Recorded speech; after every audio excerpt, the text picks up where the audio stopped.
you should be getting at least 30% off of rate card, at least. So if whoever you're working with, right, whether it's an agency, a buyer, whatever it is, like I would ask them point blank, like, show me rate card, show me the rates that you're getting, because you should be getting at least 30% off. And if you're not, you're kind of getting taken for a ride. What's the thing that's going to get them to actually take the action, right? And that's going to be like a subway ad or a transit shelter or something that's like, ground level pedestrian type stuff, right? Or like even a mall bathroom, whatever it is, right? Where they can actually sit there and look at the ad and absorb the message and remember the URL, look at if there's an offer, look at the offer, absorb the offer. In multiple cases with B2C, sort of direct response type of brands, we've been able over time, like any other channel, you test and learn and iterate, over time have gotten it to a point where it is driving the same CAC as Facebook.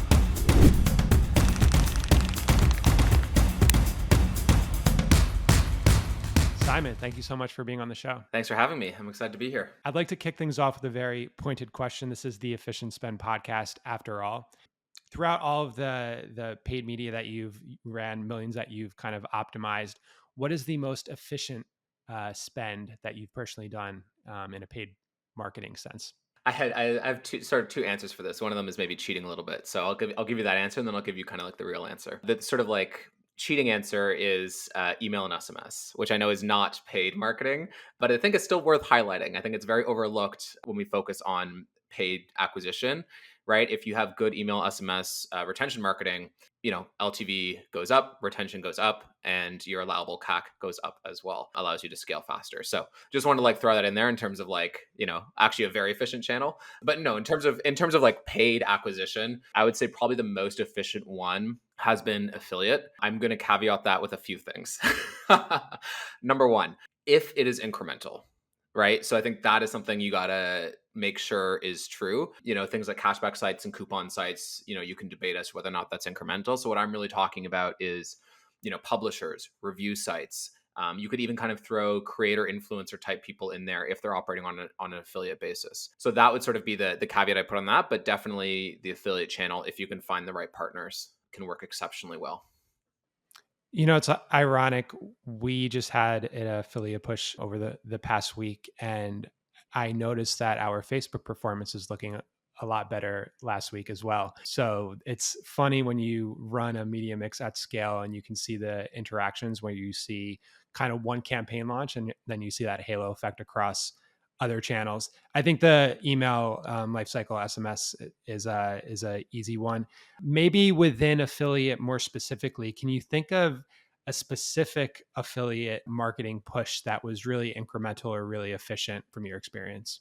Yeah, I'll give you sort of two examples. Number one is working with, I call them like perks sites. So corporate perks sites. So a lot of companies, consulting firms, banks, these types of companies, they have internal perks programs. So it's like, oh, for employees of Deloitte, get 30% off, your hotel stay or whatever, right? Like those kinds of things. So those can work really well for a couple of reasons, right? Number one is you're sort of filtering for, depending on the type of business, but you're filtering for quality, right? In our case, one thing that was really important when we were running this was, do you have insurance, dental insurance specifically? If you work at Deloitte or Bank of America or whatever, you do, right? So that was really helpful. So it brought the right type of people in the door, and it was fixed cost, right? And you can kind of go through, there's all these providers that kind of provide these perks programs to these companies, right? Like Perkopolis and all these folks. So that was a super interesting, and it was a bit challenging to scale, but very efficient as a channel. The other one that I'll say, more kind of in the fintech space, publishers. If you find the right publishers, the right review sites, this can work really well.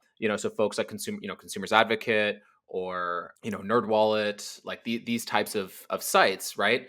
Because what's interesting with them is they're capturing like high intent search volume, right? So people are literally searching for like best business bank account or like best credit card or whatever it is, right? So the intent is there because they're a third party brand. They have credibility and trust. So where they may skip over your branded ad, they're going to go to the first organic result or even the paid result that is not affiliated with your business. Right. So you're getting kind of the right customers, you're getting informed customers because they're actually reading the review, looking at the comparison and making a decision to now click on your, your link or your button or your sign up or whatever. And I would argue that generally it's incremental because not always, but most of the time because of that like third party, like trust element, right? Because it's not your brand. So you're getting people who perhaps otherwise wouldn't convert on your brand, they're kind of like being sold on it and then going where otherwise they may not. As long as you can get like the payout structure to be, to be good for both parties, it can be very good and very efficient. Yeah, I think any spend, any campaign, any strategy is going to be deployed against an audience, and that audience is going to have varying levels of demand or kind of proclivity to purchase within like affiliate, for example. Of course there's going to be somebody that clicks on that site that's already heard of you that was probably going to convert.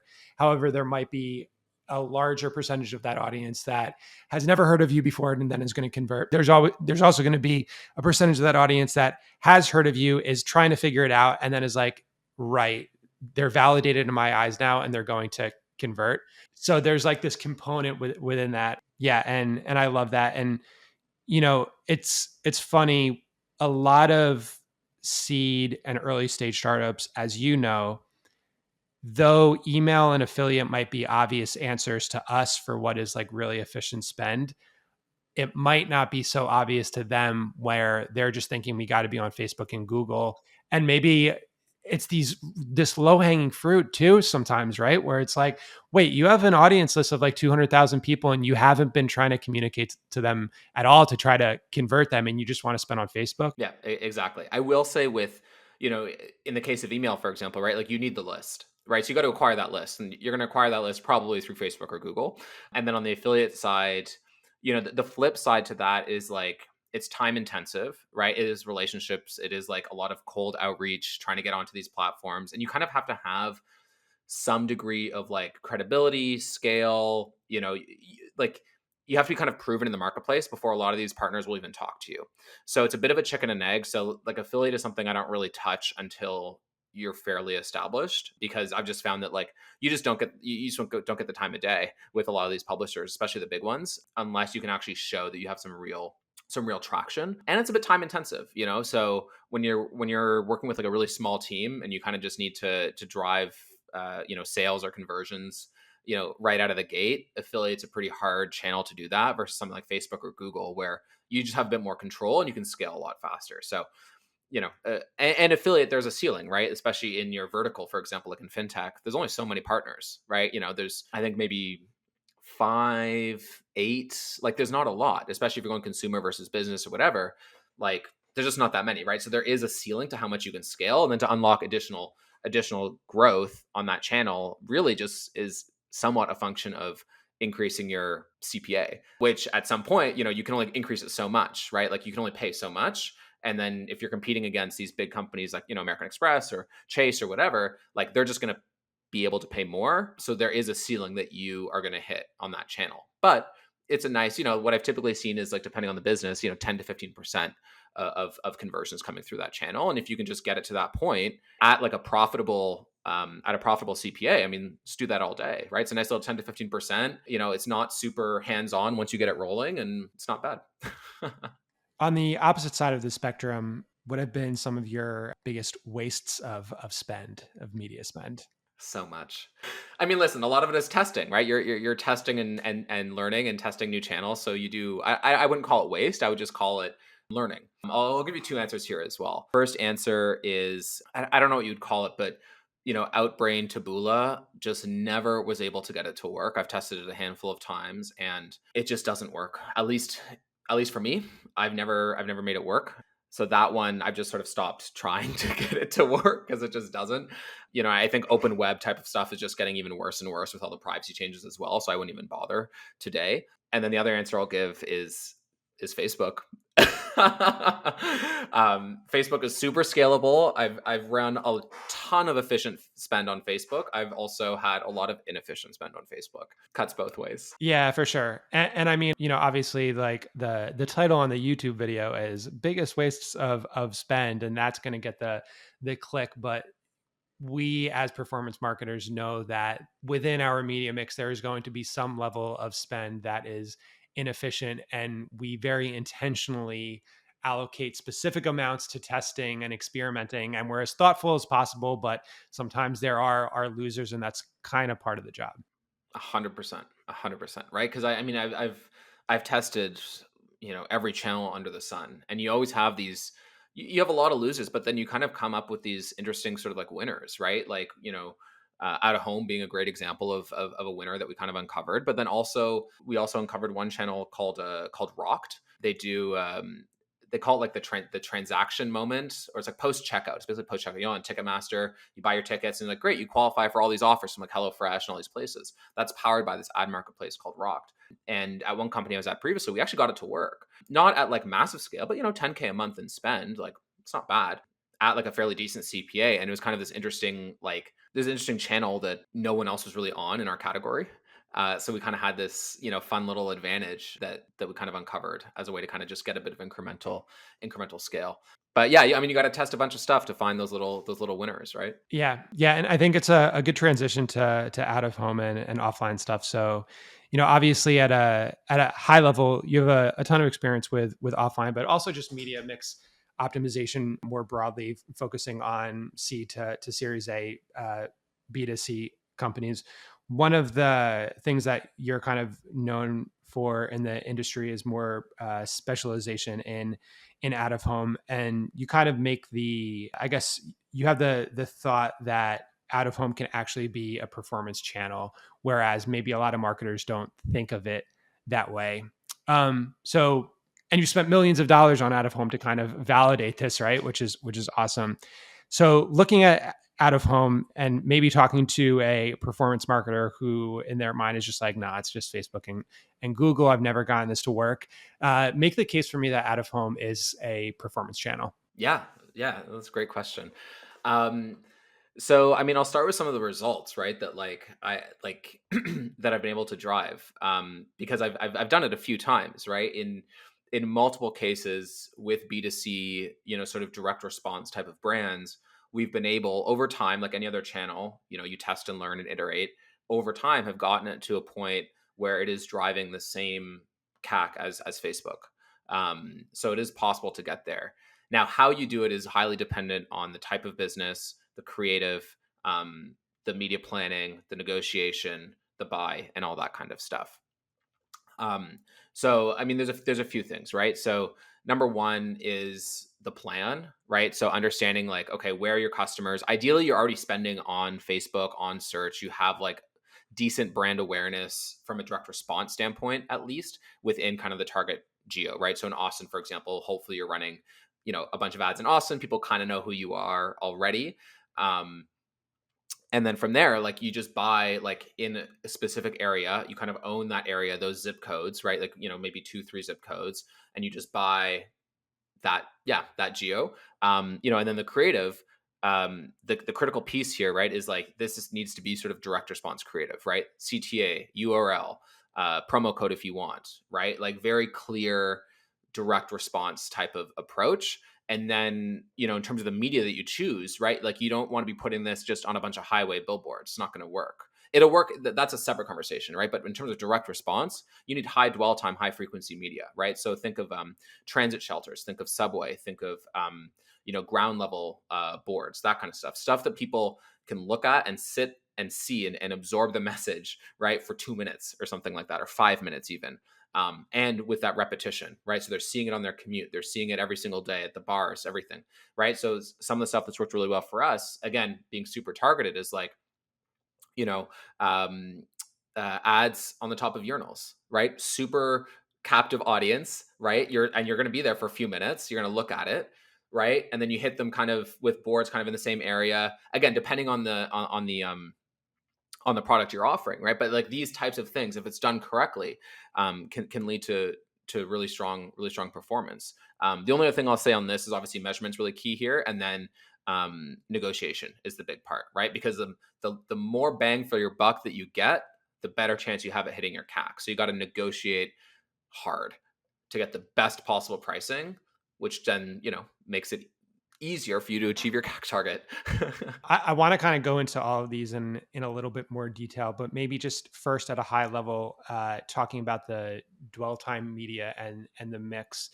Out of home can be made up of several different components, like you mentioned.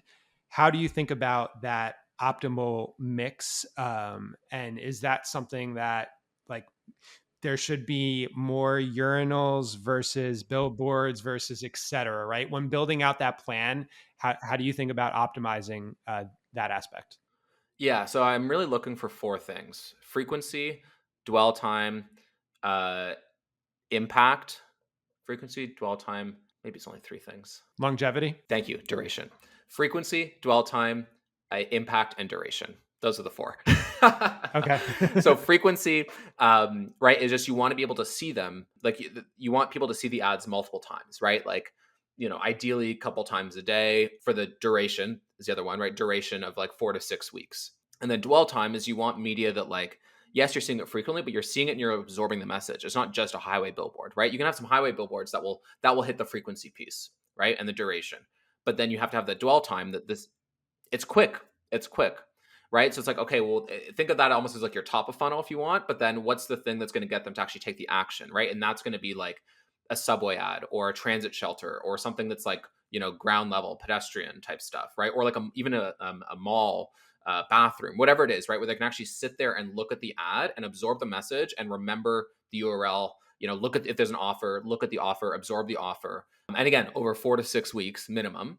And then finally is impact. You want to have ideally one kind of like hero placement, one high impact placement where people see it and they're like, holy shit. Like it's just like in your face, right? It can just be one. It can just be one. But if you have that mix, right, of all those pieces, you're really setting yourself up for success. When you look at these different pieces and maybe like line item by line item be planning the budget, what are some things that go into that decision making process to say I want to be spending more on this one versus that one, or what does that process look like, maybe more broadly? Yeah. So the things that I like, prioritize more than anything else is dwell time and duration. Because with duration, you can kind of get the frequency. And if you have high dwell time placements, you'll get the frequency as well, right? Like if they're kind of put in the right places. So if you can really nail like dwell time and frequency, dwell time and duration, you'll kind of hit at the minimum, you'll hit the frequency piece as well, and maybe even impact because you're just seeing the same high dwell time creative constantly. Because the thing with the impact is like sometimes depending on the budget, like these can be very expensive placements. So you kind of have to make that trade off, right? Of like, do we go for the big hero placement or do we just put additional money into a bunch of sort of like high dwell time, smaller placements, right? And like depending on the budget, you kind of have to make that assessment. But those are the two really more than anything else is like getting the right placements with high dwell time and then making sure your campaign is 4 to 6 weeks. I mean, even for that, right? You can pay for 4 weeks, get six, right? Pay for six, get eight, right? There's things like that you can do. So you can really, if you have a smaller budget, you buy 4 weeks of media, all just high dwell time, good placements, and then just try to get some of the free time on the back end. So you kind of get the duration, but you get it for free. So it's like things like that you can kind of do to make that money go a little bit farther. Yeah, it's funny how there's commonalities between kind of best practices for out of home and even digital from just like longevity and frequency perspective. On the negotiation aspect, that might be a little bit different than kind of what I've experienced with Facebook. And there's certain things with social channels that there is negotiation, there's added value, things like that. But maybe for like a CMO thinking about buying out of home, what would be some things that you would tell that person to make sure in terms of like negotiation best practices for out of home? Yeah, so I would say, generally speaking, rule of thumb, you should be getting at least 30% off of rate card, at least. So if whoever you're working with, right, whether it's an agency, a buyer, whatever it is, like I would ask them point blank, like, show me rate card, show me the rates that you're getting, because you should be getting at least 30% off. And if you're not, you're kind of getting taken for a ride, and it's going to impact your CAC numbers, right? It's not going to be as efficient as it could be. The other thing that I would look at, depending on the objectives of your campaign and kind of what you're trying to do, is the digital to static mix. Because now in the world of out of home, there's a lot more digital and a lot of digital out of home, which in some cases can be fantastic because it opens up all this new creative opportunities. It opens up these super high impact placements. You can do these like takeovers, right? We did one here in Toronto. We did a airport lounge like takeover, which was digital, right? So we didn't have 100% share of voice, but it was still super impactful because we had every single screen in the lounge for 10 seconds or whatever it was. So that can work really well. Where it becomes a problem though is when you're just buying digital billboards on the highway, right? Because now it's like, okay, your circulation is like 130,000 or whatever a day, or per week rather. But if it's a rotation of 60 seconds and you have 6 seconds, you're actually not getting the full circulation. You're getting 10% of the circulation, but they're charging you like you're getting the whole thing. Right. So it's like things like that I would look for, is like really understanding like what you're actually getting. I'm a bit more biased towards static placements for exactly that reason. So those are probably the two things that I would look at, is like really understanding like what specifically you are buying, and then what is the price that you are getting on those placements. From your experience, do you think that maybe some out of home marketers are optimizing towards the wrong metrics then? Absolutely. Absolutely. Generally, like I think a lot of traditional marketers are optimizing towards reach slash impressions, optimizing towards a CPM, and that's kind of it, without looking at like what is the quality of those impressions? Are those impressions actually real? And yes, CPM is like one metric, and obviously you want to look at that, right? But at the same time, like the urinal placements I gave earlier, right? Like circulation is obviously quite low. CPM is like $100, right? But it's a super like in this case we were selling like ED drugs, right? So it's like, yeah, the CPM $100, whatever, but like it is the perfect placement, right? So that's worth a lot, right? Like so, right? And like again, circulation is low, impression numbers are low, but again, that is a prime thing for what we are trying to do, right? So those are some of the things I would kind of like think about, especially when it comes to digital, like with those circulation numbers or impression numbers. Like you got to look a little bit deeper, right? And ultimately, with all the campaigns that I look at, like I run, as much as possible, like we are optimizing for like a conversion event, whether that's a sign up, a demo booked, a purchase, an account create, right? Like you're optimizing for something that actually shows quality and effectiveness versus just like, oh yeah, look at all the people who saw it. Right. I just think like it's such a challenge in our industry because we build these habits and behaviors in our career of thinking these are the metrics that I should look at. And then we just ignore common sense. Like, hmm, will a ED ad in a urinal like do well?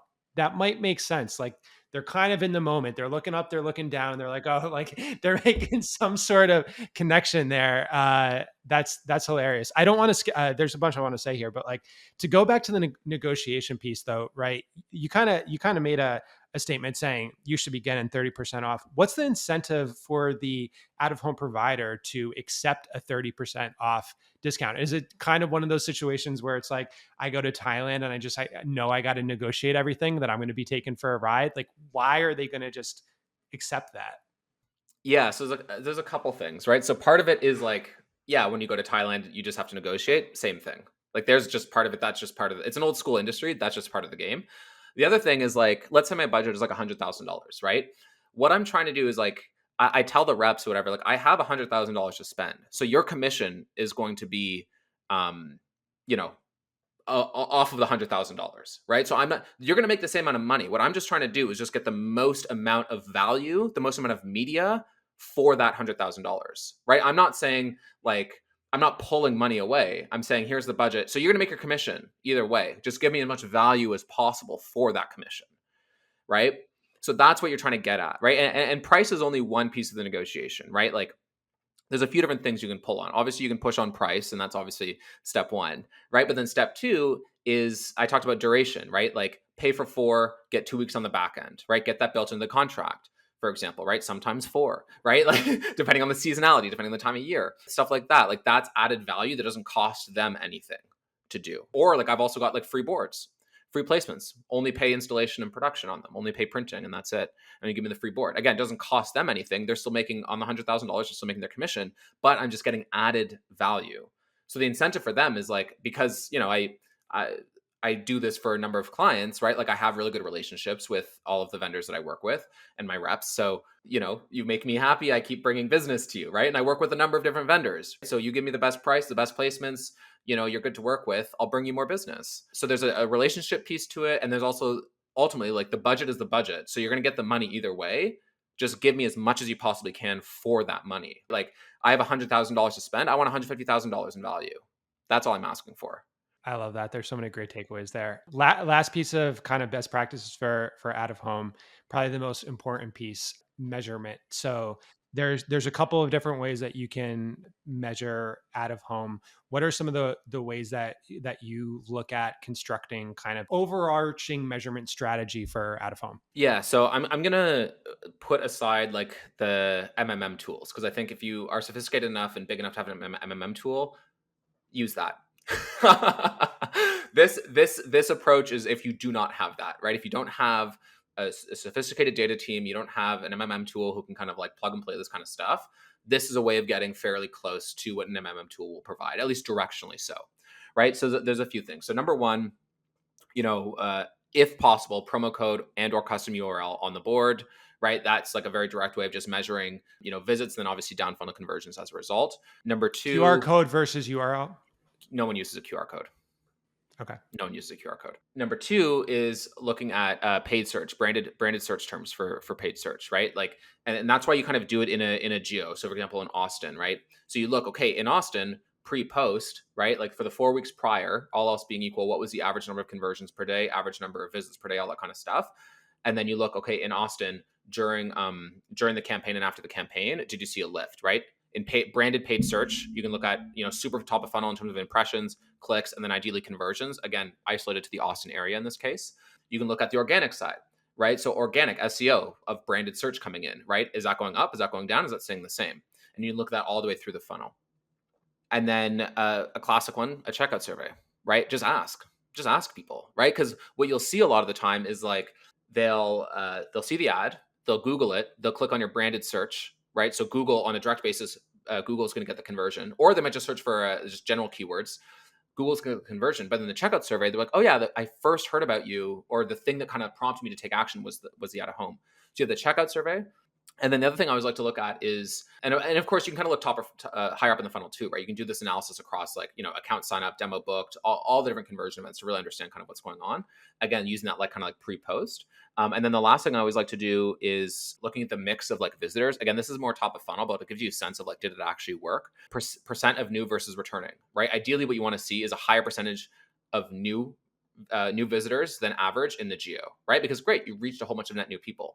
And then the second thing is the qualities. Like, what are the quality of those people, right? Ideally, the bounce rate is better than average, right? Because they're sticking around, time on site, they're sticking around. And then, obviously kind of going through to conversion. So yeah, you can look at all that kind of stuff, and you piece it together. And depending on how sophisticated you are, depending on how good your Facebook stuff is, you could also look at like lift in like the like is there a change in Facebook performance in that geo as well. That's a bit harder to measure because Facebook really fluctuates, day to day quite a bit. So it's pretty hard to get a read on that, to be honest. But it's still worth looking at. But you look at all of that, you piece that all together, and you can get a pretty good sense of how it went. And then basically any incremental, right? Any incremental conversions that you've decided based on all of this analysis, what is the incremental that you drove that you can, in good conscience attribute to out of home, divide that by your, out of home media spend, that's your CAC.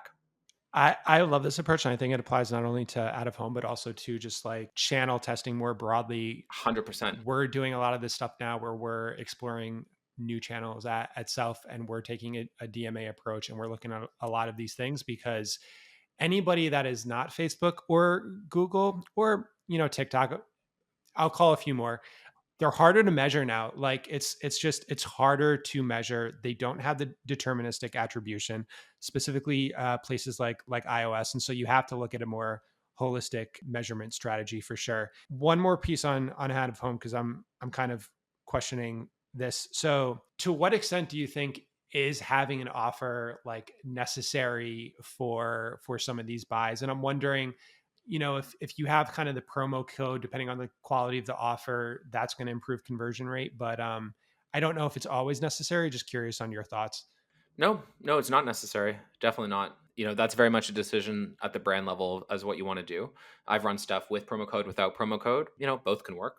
It just depends on the creative and depends on the approach you want to take, right? Because even with a no promo code sort of piece of creative, right? You run your creative, and then you can just have a URL that's just like custom, for example, right? So instead of like self.com, you could have it as like, goself.com or something, right? Like to make it seem like not like it's to make it seem like it's the real URL, not kind of like, self.com/out of home or something like that. No, just have a different URL, and then it just redirects and just appends the UTMs. So it's still nice and clean on the creative, but it's a way of measuring. again, it's not perfect, right? Because it's going to be direct, which is a small percentage of the overall, but it'll give you a sense of what's going on. I would also recommend folks listening to check out Simon's website where there's some great creative examples of out of home. I love creative, and out of home is a really unique kind of like creative format. So there's some cool stuff. I don't think I saw the urinal ones though on there. There's maybe some issues with Well, that, it's a bit but tricky. It's a bit tricky to take those photos, you know. yeah. You have to like close the bathroom off or whatever. Yeah, I shared them internally, for the companies. I've done it a couple of times. So with the clients that I did it with, I kind of went into the bars like in the middle of the day, whatever, and snapped a photo. But the photos, like, it's not a good quality photo. It's more just to be like, hey, we're here, like, check it out, something like that, but not really a quality photo worth sharing. Sure. Maybe more tactically. So there's a few kind of case studies that you have for out of home. Uh, North One, Float, and Felix are a few that I was kind of looking at. Just for the purposes of time, do you want to take me through one of those in more detail and kind of what that looked like and what made that campaign a success? I can speak maybe to the North One sort of example, just because I think with other clients they're a bit more, yeah, they don't want to speak to specifics necessarily, other than the fact that they worked. So yeah, for North One, we did a big campaign in Houston, and Houston's an interesting market because it's all highways. So the question becomes, how on earth do you drive like a response, right? Like a direct response sort of thing in a market that is entirely full of highway billboards. So that was kind of an interesting challenge for us. And this was, I'll caveat this: this was a bit more of a brand exercise, but we were still measuring it like a performance channel, but with the understanding that, like, again, this is a brand first initiative. So kind of what we saw, so first we looked at, like, we were looking at a bunch of different cities, right? We're like, okay, well, based on a bunch of different, based on our internal data, based on some of the census data, like where do our customers live, where are high rates of new business creation sort of like happening, right? And kind of like piecing that all together, we kind of landed on Houston as one of the markets for that, and then certain zip codes kind of within Houston. So I think we were going after maybe 4 or 5 zip codes, and then we just looked at, like, okay, where are all the different placements that we can get in Houston in those zip codes? A lot of highway billboards, but then to my earlier points, like, okay, well, what are the things that are going to be high impact or high dwell time? Like, what are the things we kind of like supplement these highway billboards with? So we bought a ton of billboards on the highway, and we got them kind of like sequentially, right? So it'd be like you're driving into the city, for example, from the suburbs, and you get hit once, and then a few blocks later, again, next exit again, right? So we did a bit of that, and then at certain exits that we had tracked, we saw, okay, like exits going to these zip code, this zip code, which is also kind of our target demo, off the highway, boom, again, right? So you're getting that frequency, that consistent sort of thing. And then we found these, like, I don't know if it was like a mall, but sort of just like an outdoor public space, call it. I don't really know what it was. And they had these like wonderful like vertical columns that we could just wrap. So then we wrapped like 5 of these columns. So this was sort of like our dwell time sort of piece, right? It was like, okay, so they see, ideally, right? They see us on the highways. We're getting that frequency. They come to this like mall outdoor space thing, which is in one of our target zip codes, and it's kind of like on the trajectory on the path. It's like, great, they're going to sit around and they're going to see our creative everywhere, right? And they're going to like read the message, and it's going to be familiar because they saw it on the highway, but they'll find people to like take it in a little bit.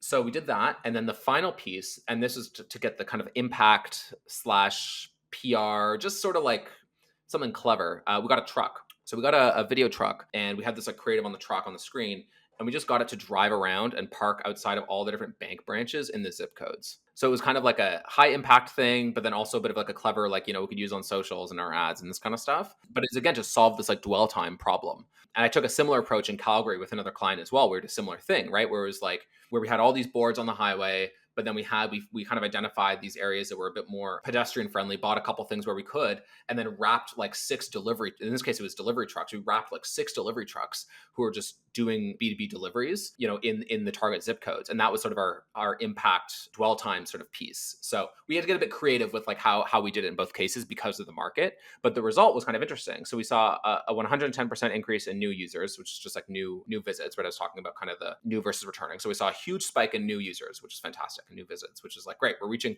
the right people because the bounce rate was a lot stronger. Time on site was double. So we're like, okay, great, like, they're coming, we're reaching the right people because they're clicking around, they're looking at the site, they're spending time on the site. It's like, awesome. And then we saw a 30% increase in bank app submissions as well from organic, and then a 40%, 46% increase in submissions from paid search, branded paid search in Houston. So again, the metrics, because it's more of a brand play, like, that was sort of that's more what we were looking at, was a bit more top of funnel versus like, approvals and funded accounts, which we did see a bit of a bump. But obviously from a CAC standpoint, like, it was quite expensive. But again, this campaign was optimized more around kind of like an awareness and top of funnel sort of play. And again, Houston, like, if I was running a campaign that was just going to be like direct response, I just wouldn't do it in Houston, because you need you need high dwell time media to make it work, right? Like a place like Toronto, New York, Chicago, right, where you kind of have, really, when you have transit, basically, is the best use case. As you were kind of talking through that strategy, I was thinking about the visual, and it's more of like a motivational visual. I'm not sure if you've seen it, but it's a guy kind of like panning for gold. He's knocking on the thing, and he's like right there, and then he kind of gives up. And I think a lot about, I feel like it's very similar to just impression volume and frequency, where for the majority of people, they see an ad one time, it's not going to make a difference. Two times, three times, four times. And there's this point at which just like the floodgates open and they're like, I get it.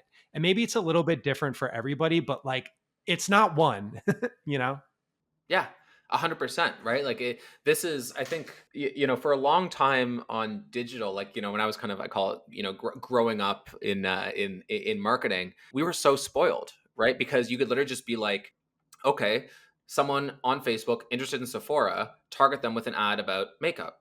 And like, it was just so, and then like, right, you'd have the deterministic attribution, be like, okay, click conversion, and it was all like, but things have changed, right? And now we are forced to become marketers again. We actually have to think about our creative. We have to think about the audience that we were going after and what they care about. We have to think about all of these things, right? And then the measurement is sort of like, even for these digital channels, right? As you're alluding to earlier, like with the clients that I run sort of traditional paid media for, like traditional digital paid media, Facebook search, TikTok, this kind of stuff. Like, yes, we look at the platform data, but like, we also just do our own internal analysis of like, okay, well, what did Stripe say? What is a Stripe number? What is our media spend for the week? What is the CAC? Right? You kind of have to go back to that a little bit, right? Like, you can get a bit more granular on the channels and stuff, but until you have like these more sophisticated media modeling tools, like, the game has changed, right? In the same way that like with out of home and these traditional offline marketing channels, like, it's the same sort of approach. So it's kind of, we're all kind of going back to like traditional marketing in some ways. It's funny. I interviewed Ron Jacobson a few weeks ago, and he's the founder of Rockerbox, big multi-touch attribution platform, and also is now doing media mix modeling. And he made the analogy that marketing measurement is akin to like somebody weighing themselves on a scale. And if you step on the scale and you don't like the number, you're not going to get mad at the scale. Like, that wouldn't make sense. And what I think about is like, there's this maybe feeling for marketers that we're looking at these measurement experts as the solution to figuring out the ideal marketing strategy. And in fact, they're not going to have that. Like, they're not the marketers. We need to be the marketers. We need to be creative and think through this stuff. And then the measurement should inform our strategy, but it's not going to, answer the questions on, like, we still have to kind of come up with those initial hypotheses and understand our customers, and just like simple best practices, and even things on like consumer psychology, which I think is so important. The value of a impression, is different in different places. And so if you were to go towards the lowest CPM, like, you would get a lot of impression volume, but would that be profitable for you? So Right. Exactly. Right. Like, I think a great example of this is taxi tops. It's a very cheap, very, very cheap. But just running taxi tops alone, it's not really going to do much, to be honest. But it's a great addition to to a bigger campaign, right? It's another impression. It's another touch point, right? Like, but yeah, it's the quality of those impressions, right? And like, and the messaging and the creative, and exactly to your point, like the psychology. Like, yeah, I think somewhere along the way we perhaps forgot how to be marketers, right? And like, I'm still a performance guy. Like, I'm not a brand person. I'm not like, I'm still very performance and analytically driven, but it's still marketing. It's still marketing. And what I see now is like, you know, operating a media mix at scale, the brand marketing is performance just in a different lens. Like it has a different objective. However, they all work together. I don't think it's reach anymore. It's like, to what extent did your brand marketing improve your performance marketing and build demand? And like, maybe simplistically, the goal of performance is capture demand, the goal of brand is build demand. But from a measurement perspective, like, you're not going to look at impression quality as the KPI of did it build demand. You're going to look at different things. 100%. 100%. That's a really good way of putting it. Because yeah, that's essentially, if you're running your brand marketing, correctly, right? And the quality of the impressions are good, over time, you should see that reflected in, I mean, search is probably the most, capturing demand channel that exists, right? So you should see those things reflected in your performance over time. It's not going to happen, it's not going to happen tomorrow, but like sustained effort of building a brand, you will see that, if done correctly, you will see that in the performance numbers without a doubt. For sure.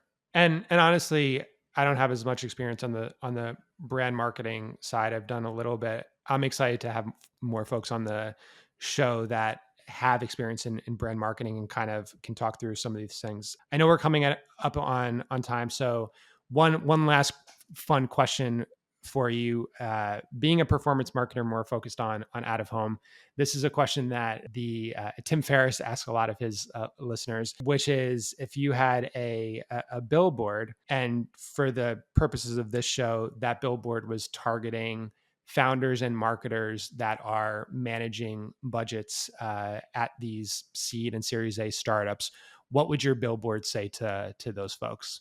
What will you do when Facebook stops working?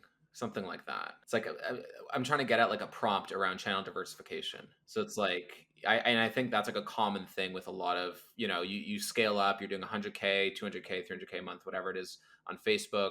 You're doing 70, 80% of revenue entirely off of Facebook.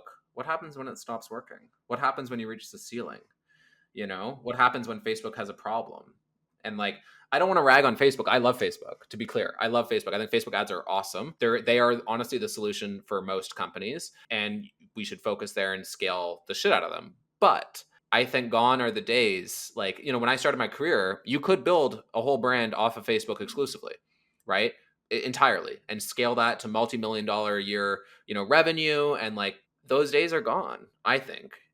So the question is just like, what are you going to do? What are you going to do when you inevitably hit that ceiling?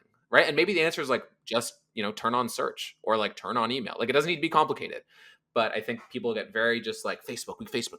It's like, okay, but after that, what's next? Right, right. I love that. Simon, thank you so much for being on the show. Yeah. Thanks for having me. This was great.